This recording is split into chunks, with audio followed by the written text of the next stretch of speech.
Miracles, la Bible dit, voici les miracles qui accompagneront ceux qui auront cru en mon nom. Ils chasseront les démons, ils prieront pour les personnes, ils imposeront la main les malades seront guéris. D'accord? Ne jamais hésiter, ne jamais hésiter. Ne soyons pas cette église, ne soyons pas ces chrétiens qui hésitent, qui donnent à Dieu des arguments avant que Dieu puisse donner les siens. Ok? On donne à Dieu des propos qu'il n'a même pas pensé dans son cœur.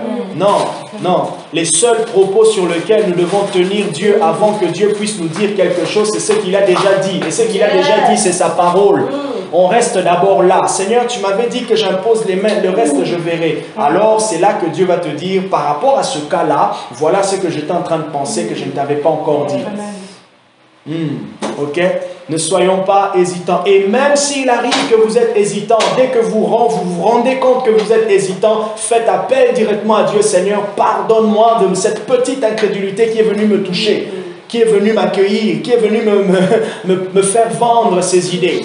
Et dès que vous saisissez cela, armez-vous de courage pour dire, je peux essayer, Seigneur, parce que j'ai compris. Ok? Je peux essayer. Parce que l'ennemi veut que, même quand vous vous rendez compte que vous avez été incrédule, que vous puissiez vous arrêter là pour dire, vous commencez à culpabiliser sur votre incrédulité. Non, et alors non. Ok?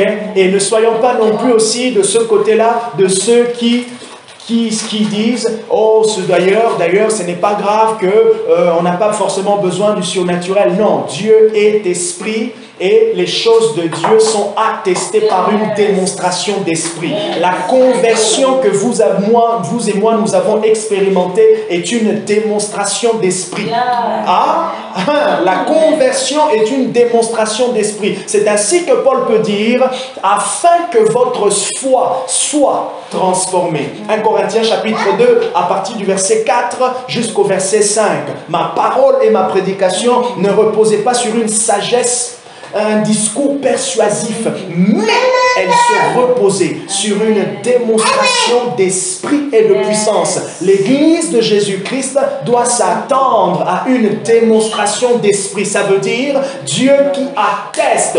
Actes chapitre 14, le verset 2 au verset 3. Il parlait avec assurance et le Seigneur attestait. Le Seigneur confirmait la parole de leur témoignage en permettant qu'il se produise. Ah, Dieu confirme la parole en permettant qu'il se produise des signes, des miracles. Dieu est Dieu et nous devons croire Dieu comme il est. Nous devons prendre Jésus au mot. Et ce n'est pas non plus être très très spirituel, c'est simplement être normal. C'est être normal. Ce n'est pas non plus être très très spirituel pour dire oh, non.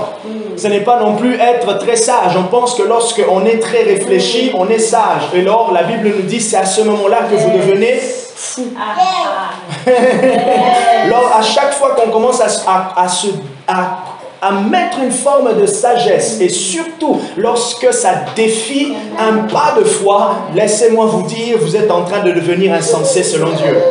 Or, le sage, selon Dieu, c'est celui qui saisit Dieu dans sa parole et fait ce que Dieu a dit de faire. Il obéit et c'est dans son obéissance qu'il voit la preuve de Dieu. C'est dans son obéissance. Voilà pourquoi Jésus a pu dire à Gethsémane, non pas ma volonté, mais la sienne. Il s'est reposé d'abord sur la volonté de Dieu. Il s'est reposé sur la volonté parfaite de Dieu parce qu'il savait, puisque c'est parfait, il allait le soutenir jusqu'à la fin. Ce que nous on peut appeler échec, devant Dieu, c'est peut-être pas un échec, mais devant Dieu, c'est que vous avez porté votre croix. Ah, pendant que vous disiez, vous êtes en train de vous dire, oh, j'ai senti cette force venir sur moi pour que je puisse prier pour elle, pour que je puisse lui donner une parole. Je l'ai fait et rien ne s'est passé. Vous vous dites, oh, j'ai échoué, je m'attendais à un résultat, c'était un échec, mais Dieu a dit, tu viens d'être délivré. Ta peur, tu viens de donner un coup, elle lui percute à ta peur. Et là, Dieu dit, t'inquiète, la prochaine fois continue. c'est là que vous allez voir qu'il y a toujours une assistance. Et j'aimerais vraiment nous encourager à ce que lorsqu'on chante, nous savons que Dieu est là et s'il y a quelque chose qu'on peut faire, on le fait. Okay? Dans l'atmosphère de la louange, pendant que nous sommes en train de célébrer le Seigneur, pendant que nous sommes en train comment dire en anglais, to minister to God, nous sommes en train de nous occuper de Dieu. D'ailleurs, une parenthèse, lorsque vous chantez, les paroles disent tout ce qu'elles disent sur Dieu. Nous sommes en train de nous occuper de Dieu. Nous sommes en train de lui dire, tu es beau. Nous sommes en train de lui dire, tu es puissant. Imagine Marie, je te dis, wow, j'aime bien ta montre. Tu n'as pas, ben, je prophétise. J'aime bien telle chose. J'aime bien tes cheveux, comment t'es maquillée. Comment je te dis que des choses que tu ne vas... Donc je suis en train de prophétiser. J'aime bien ce que tu as fait. J'aime bien ça, j'aime bien ça. Marie se sent, il y a quelque chose. Voilà pourquoi il est dit, il siège au milieu de la louange et de l'adoration de son peuple. Notre but, lorsque nous nous réunissons, c'est de chanter jusqu'à ce qu'on chante. On sente que Dieu, il est en train il est sur son trône, mais il est en train de bouger. Il est sur son trône, mais il y a quelque chose qui traverse son corps. Ça veut dire, Dieu il est tellement content que le Saint-Esprit commence à libérer des paroles. Dieu il est tellement content que vous sentez en l'intérieur de vous, à l'intérieur que ça bouillonne. Il y a comme une paix qui s'installe. Il y avait peut-être un problème, mais le Seigneur apporte la paix. C'est aussi ça l'atmosphère que produit, le résultat que produit la louange et l'adoration. Et je nous encourage à grandir à cela. Je nous encourage à grandir à cela. Retenez bien, vous n'avez pas pu prier parce que vous avez eu peur. Allez dire à quelqu'un, j'ai eu peur, viens faire avec moi. Allons-y. C'est ça, le corps de Christ, se soutenir. Alléluia. Liba shama savaye. Vera semalita paloche serefaneya. Lève-toi et mange. C'était le message du mercredi dernier. Il y a 2 semaines. C'est la 3e partie. Peut-être la dernière. Lève-toi et mange. J'ai pris le texte de 1 Roi chapitre 19, le verset 1 à 18. 1 Roi, le chapitre 19, le verset 1 à 8. Nous avons plutôt 1 à 18, mais je l'ai découpé. J'ai pris la première partie qui est le verset 1 au verset 8. Ok? Et dans cette partie, dans cette histoire, on a Élie, le prophète, qui vient d'obtenir une grande victoire spirituelle, laquelle les prophètes de Baal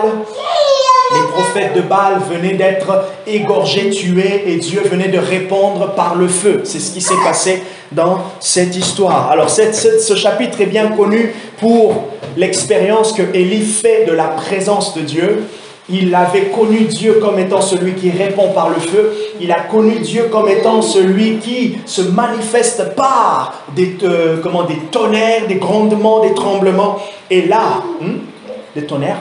Et là, il expérimentait Dieu comme celui qui se manifeste dans un vent calme, dans une atmosphère de calme. Je peux vous imposer les mains, ou quelqu'un vous impose les mains, ou soit vous êtes en train de prier, et là vous avez comme un calme qui vient, ok? Un calme peut-être qui vous emmène comme dans un sommeil. Ne dites pas toujours que c'est le diable. Comment savoir que c'est Dieu? C'est lorsque ce calme est accompagné comme à une paix. Des fois aussi, ce calme peut accompagner, venir avec une certaine vision, un certain pressentiment, une parole, une atmosphère de Dieu. Ok? Ne vous y trompez pas et ne doutez point. N'ayons pas peur que le diable nous propose des expériences. Non. Là, chaque fois que le diable bouge, il y a l'indice et le parfum du diable. Et à chaque fois que Dieu se manifeste, il y a aussi le caractère de Dieu. Le caractère du diable, c'est tout ce qui est destructeur, c'est tout ce qui fait peur, c'est tout ce qui nous crée de la confusion. Mais par contre, quand Dieu est là, même quand vous ne connaissez pas ce que vous expérimentez, vous allez savoir que c'est lui. C'est pas parce que je ne sais pas traduire ce que j'expérimente que ce n'est pas Dieu. Non, je peux ne pas connaître. C'est nouveau pour moi. Et d'ailleurs, nous serons tous dans notre progrès spirituel confrontés à des expériences nouvelles. Amen. Nous serons tous confrontés jusqu'à ce que nous puissions comprendre, saisir, je ne veux pas dire peut-être, je veux pas dire maîtriser, mais comprendre, discerner, arriver à la compréhension de l'expérience. L'expérience vient tellement vite, vous êtes saisi dedans. Mais quand vous en sortez, vous commencez à penser. Et c'est là que vous commencez à voir les indices de Dieu. Ça a commencé pendant que j'étais en train de prier. Ah, telle personne m'avait dit telle parole. Ah, j'avais commencé à lire tel livre. Et pendant que je lisais tel livre, pendant une semaine, 2 semaines, j'ai commencé à voir des choses qui ont commencé à changer. Au début, vous ne réalisez pas. Mais le Dieu du parcours vous emmène jusqu'au bout, jusqu'à achever. Et là, ce qui se passe, Élie expérimente cela. Et c'est intéressant de se remarquer comment est-ce que Élie a compris que c'était Dieu. Ah, c'est fou, c'est fou. Parce que Élie était un homme de la présence de Dieu, était un homme de l'intimité, était un homme de la proximité. Je nous encourage aussi à devenir des hommes et de femmes qui cherchent la proximité avec le Seigneur afin de le reconnaître. Ce n'est pas parce qu'il vient d'une manière différente que vous n'allez pas le reconnaître, non. Il viendra d'une manière différente pour vous montrer qu'il est Dieu, afin que vous ne restez pas dans une pratique religieuse. Mais la révélation nouvelle, c'est lui-même qui va vous donner le mode d'emploi. Et Dieu a donné le mode d'emploi à Élie. Qu'est-ce qui se passe? Il s'est revêtu de quelque chose pour accueillir cette présence. Il s'est disposé. Dieu lui-même, dans des expériences avec lui, nous montre comment l'accueillir durant ce moment-là. Et je nous ai amené à dire que ce qui s'est passé dans cette histoire, malgré le découragement que Élie avait eu à cause de Jézabel, qui lui a envoyé des paroles menaçantes. Cette histoire est une confrontation entre la parole de Jézabel et la parole de Dieu. Et d'ailleurs, notre vie, là, le combat spirituel, c'est aussi la confrontation entre tous les discours de l'ennemi et les discours de Dieu. Et à chaque fois que nous sommes victorieux, c'est lorsque l'on choisit et l'on se positionne en écoutant le discours du Seigneur. Lorsqu'on reçoit Dieu et on reste dans sa parole.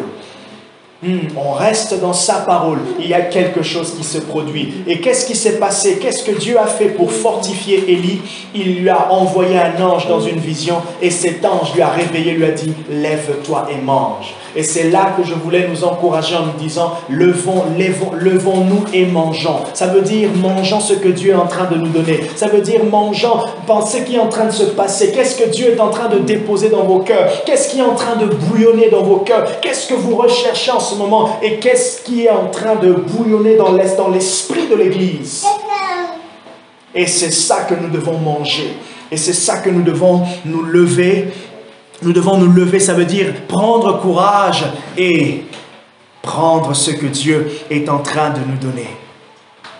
Pour comprendre maintenant ce qui s'est passé pour Élie, lorsqu'il a mangé, l'ange lui a dit, lève-toi et mange parce que le chemin est grand, le chemin est long. Oh, j'aimerais nous dire, là où Dieu est en train de nous emmener, c'est un chemin qui est long. Nous avons besoin d'une nourriture. Nous avons besoin des forces spirituelles. Lorsque vous regardez l'histoire d'Élie, je ne sais pas si vous avez remarqué cela, Élie, dans son parcours, en tout cas jusqu'au chapitre 19, il fait l'expérience de la nourriture spirituelle. Premièrement, dans le chapitre 17, il est nourri par des corbeaux. Deuxièmement, il est nourri par une femme. Et troisièmement, il est nourri par un ange. La nourriture, pour votre marche spirituelle, pour notre parcours, pour notre avancement, pour votre avancement, vous avez besoin de la nourriture, vous avez besoin des forces spirituelles. C'est ainsi que Dieu peut dire à Zacharie, ce n'est ni par la force, ni par la puissance, mais par mon esprit, dit l'Éternel. Et c'est là que je voulais nous donner des idées, plutôt quelques métaphores de la parole de Dieu. Cette nourriture, cet aliment qui nous permet de continuer notre marche, qui nous permet d'avancer. Jésus, il répond au diable. Luc chapitre 4, le verset 2 jusqu'au verset 13. Lorsqu'il se fait tenter. Regardez comment c'est drôle. Jésus, il est à jeun. où Jésus est en jeûne. Ça veut dire physiquement il a faim, mais spirituellement il a mangé. Il peut dire au diable, lorsqu'il lui dit « transforme cette nourriture et mange », il dit « l'homme ne vivra pas de pain seulement ». Deutéronome chapitre 8 verset 3, « il ne vivra pas de pain seulement, mais de toute parole qui sort de la bouche de Dieu ». L'homme vivra, Marie vivra aussi de la parole qui sort de la bouche de Dieu. C'est ainsi que Jésus pouvait faire 40 jours et 40 nuits et finir son temps de jeûne. Oh, yabababa. Pendant que vous êtes en jeûne, pendant que vous prenez un temps avec le Seigneur, nourrissez-vous de Dieu. Et Jésus est le pain de vie que nous mangeons pour avoir la force de progresser, la force de pouvoir tenir face aux tentations de l'ennemi. Des fois, si nous sommes en train de faiblir face aux tentations, ce n'est pas toujours que nous sommes beaucoup tentés, c'est aussi le fait que nous avons peu mangé. Nous avons peu mangé, alors ce que l'ennemi nous propose est tellement succulent que ce que Dieu nous propose, que nous n'avons pas porté, nous n'avons pas prêté attention pour pouvoir nous nourrir. Comment se fait-il, Jésus pouvait dire, Jean chapitre 4, à ses disciples, que je n'ai pas faim, lorsque ses disciples lui proposaient de la nourriture qu'ils venaient d'acheter. Il a dit, je n'ai pas faim. Jean chapitre 4, à partir du verset 30, il dit à ses disciples, je n'ai pas faim car j'ai à manger une nourriture. Jésus était quelqu'un qui connaissait la nourriture qu'il fallait manger pour sa mission. Nous aussi, je nous rappelle et nous encourage que la nourriture que nous devons manger, c'est Christ. La manne cachée. Exode chapitre 16, à partir du verset 9 jusqu'au verset 18. La manne qui est tombée du ciel est une révélation de Christ qui est le pain du ciel donné pour nous. Alors mangeons Jésus pour avoir de la force pour notre vie spirituelle. Mangeons Jésus pour avoir de la force. Oh, moi je suis chrétien, je suis toujours faible, je suis toujours faible. Il se peut qu'il y a peu de nutriments. Il se peut que c'est aussi un problème de nourriture. Elle ne mange pas assez. Elle ne mange pas assez. Il y a des carences. Je nous ai donné, on va continuer dans cette idée de carence. Regardez, j'ai parlé la dernière fois que la parole de Dieu est imagée comme la nourriture spirituelle. Vous avez Jean chapitre 6 qui parle de Jésus comme étant le pain de vie. Deuxièmement, je vous ai dit que la parole de Dieu est une lampe, est imagée aussi comme une lampe ou une lumière. Psaume 119, verset 105. Ta parole est une lampe à mes pieds et une lumière sur mon sentier. C'est parce que l'ange a dit à Élie, mange, lève-toi et mange, car ta route est longue. Dans cette route, il fallait que Élie ait la force pour rencontrer le prochain qui devait le remplacer, qui s'appelle Élisée. Quand le découragement vient, le découragement révèle au fait une certaine carence, un certain déficit. Mais ce découragement, c'est pour nous stopper, c'est pour ralentir notre force, notre marche, afin que nous ne puissions pas arriver à la prochaine étape. La nourriture que Dieu a donnée à Élie était pour lui conduire à la prochaine étape. Et la prochaine étape, c'était Élisée. Lorsque Dieu a nourri Élie par des corbeaux, c'était pour l'amener à la prochaine étape qui était la femme de Sarepta. Et après la femme de Sarepta, la prochaine étape, c'était Élisée. Il y a toujours une prochaine étape.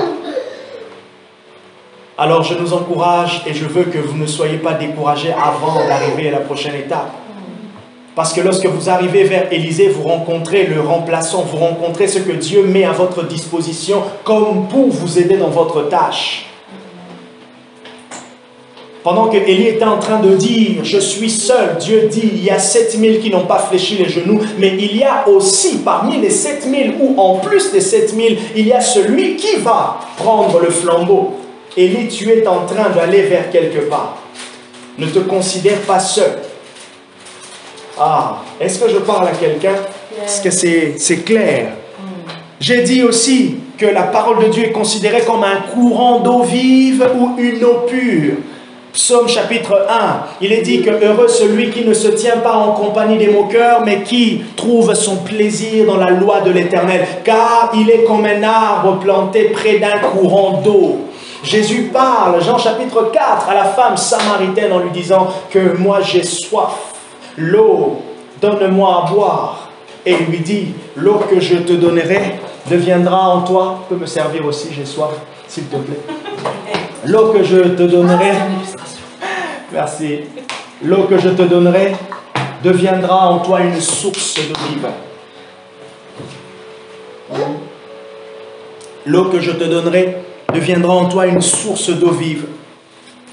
Je vous ai donné 3 images, je continue et je vais clore aujourd'hui. 4e image, la parole de Dieu, la nourriture, quand Dieu nous dit « lève-toi et mange ».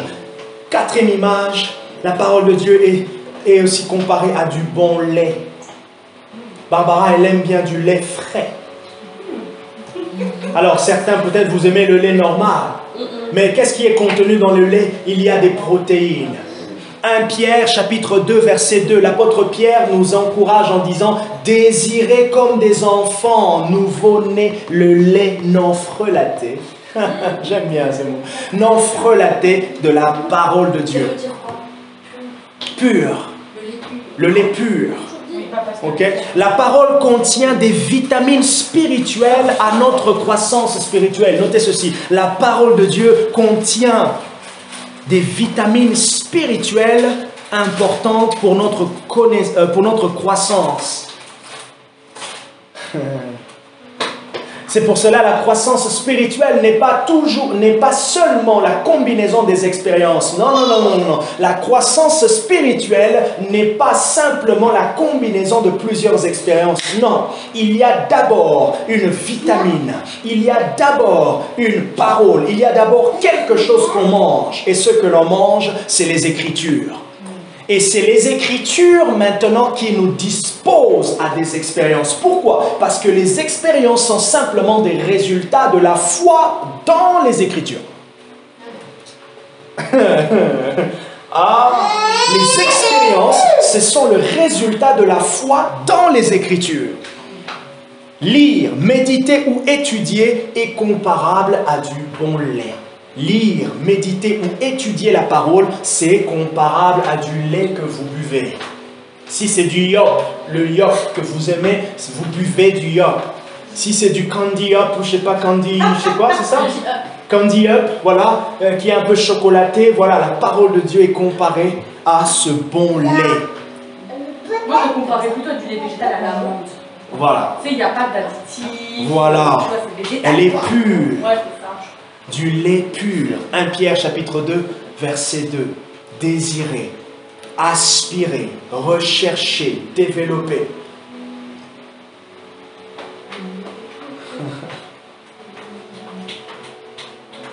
De toute façon, une soif de Dieu authentique va toujours vous emmener à rechercher, à creuser dans la parole. Une soif de Dieu authentique va toujours vous emmener dans la parole. Dieu va toujours vous emmener dans la révélation écrite de lui. Il va d'abord vous emmener là, dans ce lieu-là, dans la parole. Il va tellement vous parler dans la parole que lorsque vous sortez de la parole, vous le voyez et c'est là que vous l'expérimentez. La parole, elle est tellement rentrée en vous que la parole est devenue, ce que la Bible dit, elle s'est faite chair. La Bible dit quoi? Que la parole est faite chair et elle a habité parmi nous. Comment on veut expérimenter Dieu tant que la parole que nous connaissons n'est pas devenue chair en vous? Juste pour dire, vous avez tellement saisi le passage biblique, vous l'avez tellement connu, répété que ce passage est devenu, commence à former un même corps avec vous. Ah, c'est ça, je vous encourage à ce que les versets bibliques que vous connaissez, que vous ne les connaissez pas simplement par cœur. Pas le par cœur où vous le connaissez là, mais le par cœur où vous devenez un avec la parole. Vous devenez un avec ce verset à tel point que vous ne pouvez pas, ce verset ne peut pas vous quitter sans que vous sentez que ce verset vous a quitté. Je m'explique. Je m'explique, je dis. Je m'explique. Je m'explique. Donnez-moi un passage biblique. 1, 12, 21. Non. Celui qui est dans Je sais Je pas. crois que c'est Deutéronome, parce que je connais les projets que j'ai formés pour vous, afin que vous ayez un avenir. Ok. Le Deutéronome, Romains 12, 21, c'est quoi? Voilà. Deutéronome, non, Jérémie 29, 31, les projets que j'ai formés pour vous, sont des projets de bonheur et voilà, ok, des projets de paix, ainsi de suite. Voilà, c'est ça. Et vous avez aussi Romains 12. Vous avez tellement compris ce texte. Vous avez tellement compris ce texte et ce texte est devenu, vous l'avez retenu. Ok?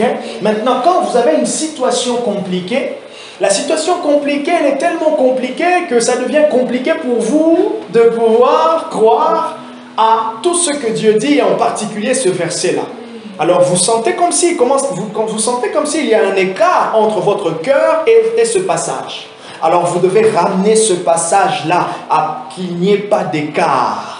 Ça veut dire, il y a tellement la foi dans ce texte que le problème que vous vivez, non, ne défie pas la parole dans laquelle vous croyez. Mais la kabababa, il y a tellement la foi dans la parole que les situations que vous vivez ne peuvent pas défier la parole dans laquelle vous croyez.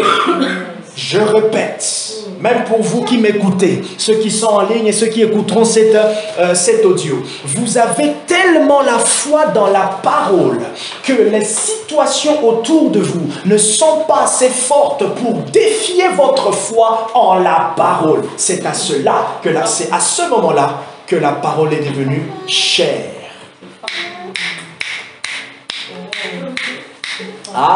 Tu veux que je le redise? Je vais le redire. Oh, est-ce que ça va, Prégma? Balasaya. Vous avez tellement foi en la... Ça va très bien. Vous avez tellement foi en la parole de Dieu, dans les Écritures, que les situations autour de vous ne sont pas assez fortes pour défier votre foi dans la parole dans laquelle vous avez cru. Je connais les projets que j'ai formés pour toi, des projets de bonheur, de paix, ainsi de suite, afin de te donner une espérance. Pendant que j'ai l'impression de ne pas avoir une espérance, ça ne me dit rien. Parce que le Dieu qui a dit « je connais », je l'ai là. Je ne doute pas. Je ne laisse pas la situation de me proposer, en gros, comme un marchand, un échange commercial. Non, un troc. Comme si les situations, les problèmes veulent me proposer un peu. Non, atténue un peu ta confiance en Dieu. Atténue un peu ta confiance dans la parole. Tu vois un peu, hein, c'est quand même dur, non? Les circonstances sont dures, non? Les situations sont dures. Tout le monde en parle. Non, c'est pas parce que tout le monde en parle et que même la réalité, elle est dure que moi, je dois baisser mon standard. Non, non, non, non, non. Un homme de foi ne baisse pas son standard. Un homme de foi reste sur le standard divin. C'est le standard de Dieu qui est son standard. Alors soyons ces hommes de foi qui ne baissent pas leur standard. Comme on utilise, désolé je vais le dire, comme on utilise souvent pour les hommes ou les gens impudiques, il baisse son pantalon chez qui? Chez n'importe qui. Chez les hommes. Il est tellement léger qu'il baisse chez tout n'importe qui. Non. Ah non, non, non, non, non. Non.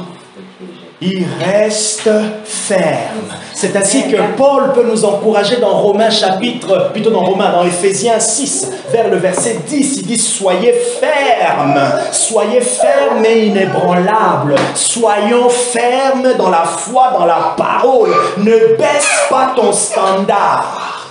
Oh, est-ce que je peux parler à WSM? Ne baissons pas notre standard. Si notre poursuite, ce Dieu est le réveil, restons là.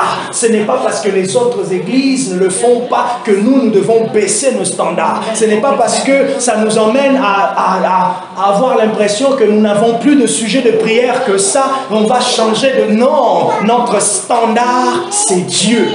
Et le standard divin va rester. Je continue. Petite parenthèse. Voilà pourquoi souvent, Marie va me raconter ce qu'elle recherche. puisque c'est qu'elle recherche avec Dieu, ok, elle va me raconter ce qu'elle recherche avec Dieu, et puisque moi, je ne recherche pas la même chose, j'ai l'impression que son standard est tellement élevé. Alors, si je crois que son standard est tellement élevé, ça veut dire que mon standard est faible par rapport au sien. Et je te pose la question, qu'est-ce qui te fait dire que ton standard est faible par rapport au sien? Et si c'est l'Esprit de Dieu qui te fait dire que ton standard est faible, alors demande au Saint-Esprit d'élever ton standard. Afin que tu puisses être dans le standard divin, le standard de Dieu. Nous ne combattons pas nos foi, mais au contraire, encourageons-nous là où nous sommes. Ne combattons pas nos foi, ne combattons pas ce que nous recherchons. Je n'ai pas envie, je ne dois pas. D'ailleurs, vous savez que lorsque je combats Marie, si vraiment sa poursuite de Dieu est authentique, celui que je combats, c'est l'Esprit. Et c'est là que Paul dit, vous allez attrister le Saint-Esprit. Et je peux bloquer par mes gardes la course de Marie. Et celui que j'attriste, c'est le Saint-Esprit. Et nous nous bloquons tellement que nous ne reconnaissons même plus la tristesse de l'Esprit parce que nous sommes loin de lui. Le pasteur bloque les brebis viennent bloquer le pasteur, tout le monde se bloque. Et le Saint-Esprit, il est triste et on ne voit pas de présence de Dieu authentique. Essayons d'évaluer certaines choses. Ah, la bachaya. Jésus, merci pour cette parenthèse, Seigneur. Le bon lait. Oh, j'aime le cinquième. Le cinquième, c'est un marteau qui brise le roc. Hébreux chapitre 4, verset 12. Voici un point important concernant l'image des Écritures. La parole de Dieu combat. La parole de Dieu chasse toute forme d'incrédulité. C'est ce que l'apôtre Paul parle des forteresses de pensée qui se lèvent contre la connaissance de Christ. À chaque fois que vous allez commencer à élever votre standard, vous allez faire face aux forteresses. Non pas d'abord les forteresses de l'ennemi, mais vos propres forteresses.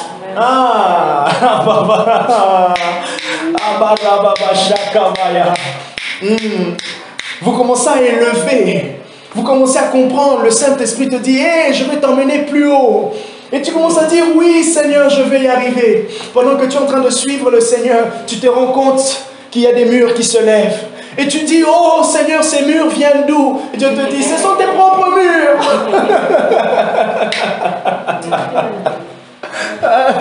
Et du coup, tu dis, alors Seigneur, comment je les enlève? Et Dieu te dit, oh, comment tu veux les enlever? Et là, il te répond, non, t'inquiète, il y a une porte, regarde la porte de la porte sort du mur. Voilà, il te répond, regarde, il y a une porte. Et c'est là qu'il te dit, mais la parole est en toi, elle est dans ta bouche. Si tu confesses le Seigneur, tu dis, ah bon? Ben oui. Aussi simple que ça, oui. Jésus, je croyais qu'il fallait que je jeûne. Non.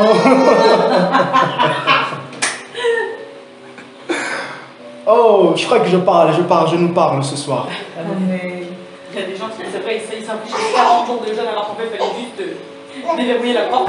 Fallait juste, voilà, c'était juste une question de parole. Les forteresses de pensée. Pendant que nous sommes en train d'élever notre standard, je vous assure, nous tous, nous allons faire face à nos propres forteresses. Nos propres forteresses, ce sont les systèmes de pensée, la manière dont on pense. La manière dont on pense, qui est façonnée par notre éducation, qui est façonnée par tout ce que l'on sait, qui est façonnée par notre vécu. Et dans nos vécus, s'il y a des traumas, s'il y a des choses, ça va polluer. Voilà pourquoi la parole de Dieu est comme un marteau qui brise le roc. Le marteau qui brise l'incrédulité, notre propre incrédulité. J'aime bien cette histoire de Exode chapitre 4. Lorsque Moïse rencontre Dieu, Dieu a fait en sorte que celui qui va envoyer soit libre de toute chose. Dieu a défié Moïse dans l'intimité, défié Moïse. Dieu a formé, a appris à Moïse. Il lui dit quoi? Qu'est-ce que tu as dans ta main? Pof, jette. Moïse jette. Et qu'est-ce qui se passe? Ça se transforme en serpent. Il a peur. Il est dit que Moïse recula. Il eut peur dans la présence de Dieu.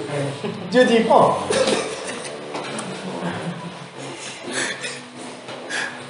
on croyait que la main de Dieu allait sortir pour prendre, attraper le... Non, Moïse, prends. En gros, pour dire, Dieu est en train de travailler la peur, afin que Moïse puisse confronter Pharaon, avant que Moïse puisse avoir une expérience publique énorme, forte.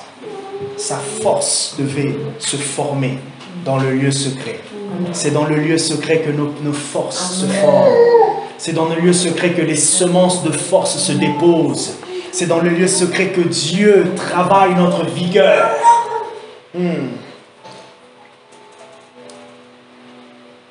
Les forteresses de pensée prennent leurs racines dans notre nature pécheresse. Les forteresses sont solidifiées par des esprits mauvais aussi, créant ainsi de systèmes de pensée. Alors, quand la parole de Dieu vient dans notre vie, elle brise toute la chaîne créée par les forteresses, apportant ainsi le renouvellement de l'intelligence. Ah bon? Je ne savais pas. Ah bon? Dieu pense comme ça. Ah bon? La parole dit ceci. Ah bon? Et là, on croit maintenant. Et là, on se conforme maintenant. Et c'est là qu'il y a une liberté. Une forteresse de pensée, c'est la manière dont chacun pense ou réfléchit par rapport à quelque chose. Alors, regardez la structure d'une forteresse. C'est une pensée. Une pensée que nous sommes conscients. Et cette pensée devient mode de pensée. C'est comme ça qu'on commence à penser naturellement. Et quand on commence à penser comme ça naturellement, ça devient une forteresse. Donc c'est d'abord une pensée qui s'est nourrie avec des expériences, avec de ceci, et de fois même des expériences tangibles, prouvables. Ça devient un mode de pensée. Ah ben quelqu'un dit, oh non, moi je pense, moi j'ai toujours pensé que, Et maintenant quand on apporte une pensée contraire, vous voyez, il faut une déstructuration, une déconstruction, une démolition. Et c'est ça le marteau. Et c'est ce qui se passe à chaque fois que Dieu nous enseigne personnellement dans l'Église, personnellement en lisant la Bible, mais aussi lorsque vous m'écoutez, lorsque vous discutez, lorsque vous lisez un livre. Et quand on est libéré de ça, d'une forteresse, d'ailleurs, Paul le dit dans 2 Corinthiens chapitre 10, au verset 3. Il dit, nous combattons toute forteresse qui se lève contre la connaissance de Christ. Dans la délivrance, les forteresses de pensée, vous les repérez. Vous les repérez directement. Ah ben moi de toute façon, je crois que moi ça n'arrivera pas. Tu sais, moi j'ai toujours expérimenté ça. Moi c'est comme ça, au fait, depuis que je suis né, c'est toujours comme ça. Oh, forteresse, ça s'est établi. Maintenant, quand Dieu te dit non, ah bon, comment ça se fait? Ah ben écoute, Marie, dis simplement qu'il me soit fait selon toi, et tu verras. Pourquoi nous sommes appelés, Dieu travaille en nous. Et Paul il dit, nous nous élevons contre toute forteresse qui combatte la connaissance de Christ. Là, je parle dans le domaine de la délivrance, des choses comme ça par rapport aux bénédictions, mais même par rapport à Jésus, par rapport à Dieu. Ah ben moi Dieu, je pense qu'il va faire comme ça. Non, Dieu te dit que ses pensées sont élevées au-dessus de tes pensées. Ça veut dire qu'en même temps, tu ne connais pas les pensées de Dieu, mais même quand Dieu te révèle ses pensées, tu te rends compte que la sagesse de ses pensées dépasse ta sagesse.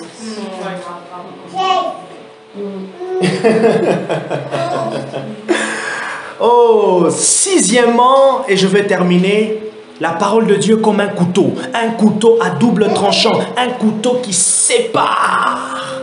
L'idée ici derrière le couteau, c'est le fait de couper toute mauvaise semence. C'est aussi ça, effectuer un jugement sur les désirs du cœur. Lorsque la parole de Dieu est annoncée, elle effectue un jugement sur les désirs du cœur.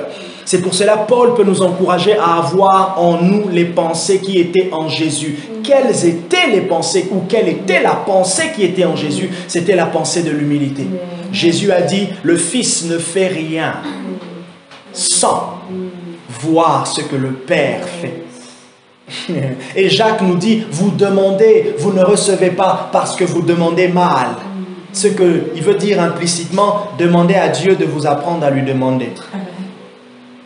Donc c'est aussi dire à Dieu, Seigneur, je t'ai adressé ma requête, est-ce que je l'ai bien fait? Est-ce qu'elle est conforme par rapport à ta volonté? Ah Seigneur, j'ai l'impression que c'est vraiment quelque chose qui me pèse beaucoup. Moi, j'aime beaucoup ça, mais je ne suis pas non plus très sûr si toi aussi tu aimes. Je te le dis quand même. Tu évalues. Et si tu vois que ce n'est pas trop ce que tu aimes, dis-le-moi. Mais souvent, on aime bien donner nos sujets à Dieu et on lui impose nos sujets.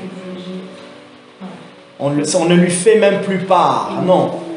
On lui donne des ordres sur nos sujets. La parole de Dieu est comme un couteau. Lorsque l'ange a dit à Élie, mange, il a séparé la déception de Élie avec la volonté et la vision de Dieu qui était poursuis ton chemin, n'aie pas peur de Jézabel. Pendant que l'on reste dans notre déception, je n'arrive pas, t'as su, j'ai pas pu, moi d'ailleurs je suis une. Bref, Dieu te dit, il vient séparer entre ton désir de déception et sa vision sur toi. D'ailleurs, c'est pour cela Paul parle de la parole de Dieu comme étant l'épée de l'esprit. Pendant que tu es en train de tu es en train de prier en langue et avec toi l'épée de l'esprit pour soutenir ton combat, soutenir ton progrès. L'épée sert à couper. On coupe les têtes, comme dit Barbara, de l'ennemi. On coupe les têtes des choses. On coupe les têtes des traumas. On coupe les têtes du doute. Ça ne cesse de pousser. On coupe les mauvaises herbes. On arrache. On déracine. Et on le fait à chaque saison.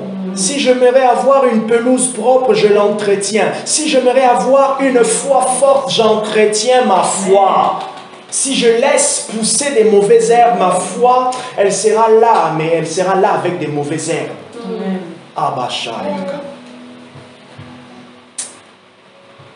On va s'arrêter là. J'ai envie de finir. Non, je vais finir. Un feu qui consume. Septièmement, huitièmement, un rouleau.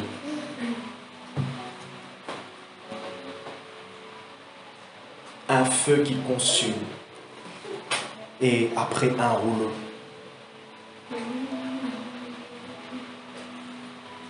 La parole de Dieu comme un feu qui consume nos cœurs. Là, l'idée ici, c'est du zèle, la passion. Comment se fait-il? Je lis la Bible. La Bible ne développe pas la passion pour Dieu. Un passage biblique ne me marque pas à tel point que je l'écris partout dans ma chambre. Je le garde dans mon portable, j'ai envie de le voir.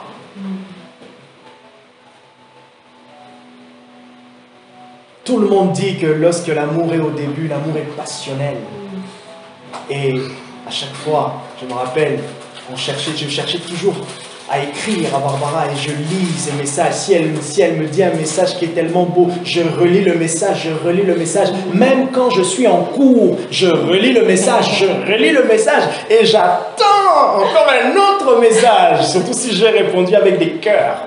J'attends le cœur, j'attends le retour. Comment se fait-il les Écritures ne développent pas en nous la passion pour Dieu? Jérémie dit, ta parole est comme un feu qui consume nos cœurs. Il dit que je sois un bois, que je sois le bois que ta parole va consumer. Hey! Des fois quand je prie pour nous, je prie pour vous, je prie pour moi, je dis Seigneur, laisse que la parole qui sera enseignée aujourd'hui soit comme un feu pour consumer Marie. Tu entends la prédication, c'est comme ça nous devons prier. Seigneur, laisse que ta parole, l'écriture que je vais lire aujourd'hui puisse me consumer. Que ça puisse juger mes pensées. Souvent, en fait, par rapport au jugement, quand on pense au jugement, on a l'impression d'avoir la culpabilité. Non, quand la Bible parle du jugement, surtout dans l'Église, cela veut dire, elle vous ouvre les yeux pour voir ce que Dieu veut et ce qu'il ne veut pas. Quand la parole de Dieu vient comme un feu, elle est en train de juger nos désirs. On peut voir que, oh, je pensais que mon désir était selon la volonté de Dieu. Or, Dieu me dit non. Et en même temps qu'il me dit non, il me présente son réel désir. Et donc, je choisis le réel désir. Parce qu'à ce moment-là, le feu, la révélation est venue. Ah, Ah. Le Saint-Esprit viendra, il jugera, il convaincra le monde de péché, de justice et de jugement. Lorsqu'il y a le jugement, l'homme voit quelle est la voie qu'il doit suivre. Ah. Amen. Amen. Et en dernier, un rouleau. Ézéchiel dit, le chapitre 3, quand il m'a dit, il m'a montré le rouleau, il m'a dit mange. Quand j'ai mangé le rouleau, ça veut dire, il dit, elle était dans ma bouche comme une saveur de miel, mais en même temps amère. Le goût amer, c'est l'effet de la parole qui a jugé mes sentiments, qui a jugé ma chair. Mais le goût du miel, c'est la connaissance de Dieu. C'est la saveur que je ressens. La parole de Dieu produit ces deux choses en nous. Elle doit produire le miel et elle doit produire aussi un goût amer. Le goût amer le goût amer du péché, le goût amer de ne pas faire, le goût amer de s'éloigner de la volonté de Dieu. Le goût amer par rapport au péché, par rapport à la désobéissance. Et elle doit produire le miel par rapport à la volonté de Dieu. Non, on ne doit pas être cette église du 21e siècle qui, lorsqu'on prêche sur la sanctification ou l'abandon du péché, tout le monde est calme, on dirait que tout le monde se sent culpabilisé, condamné. Oh, ça veut dire que Dieu a bien fait de vous révéler cela.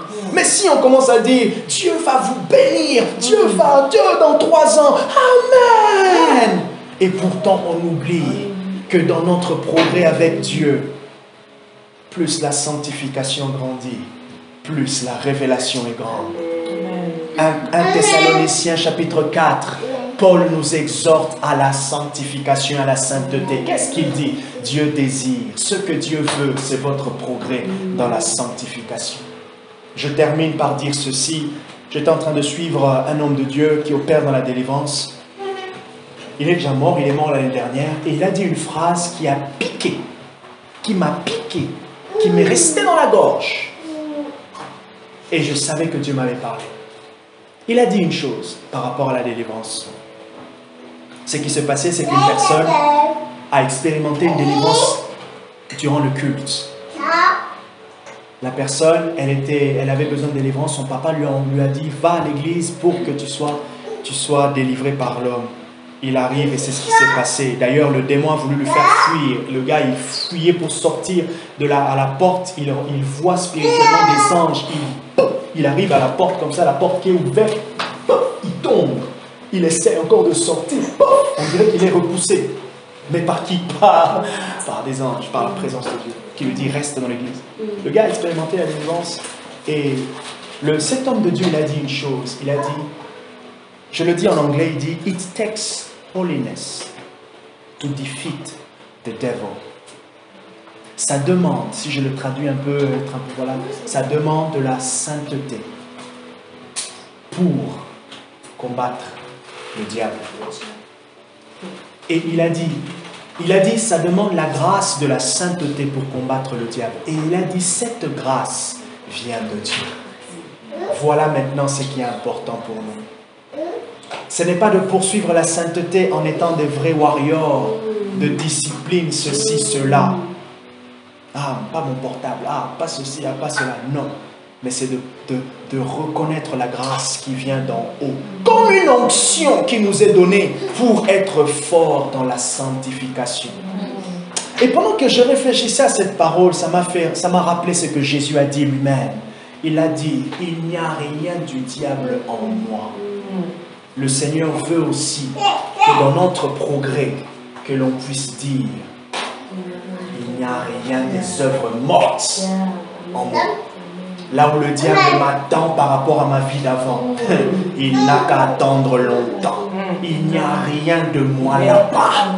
Il ne va pas me retrouver là-bas par rapport à ce que j'ai compris aujourd'hui, par rapport à ce que Dieu est en train de faire avec moi aujourd'hui. Il ne va plus me retrouver dans ces choses-là. oh pornographie, oh ainsi ceci, oh ceci, cela, oh moi colère ceci, oh moi je n'arrive pas, oh moi j'ai envie. Il n'y a plus des choses, il ne va plus me retrouver là-bas. Pourquoi? Parce que le ciel répand sur moi la grâce et la sainteté. Que Dieu vous bénisse. Amen. Amen.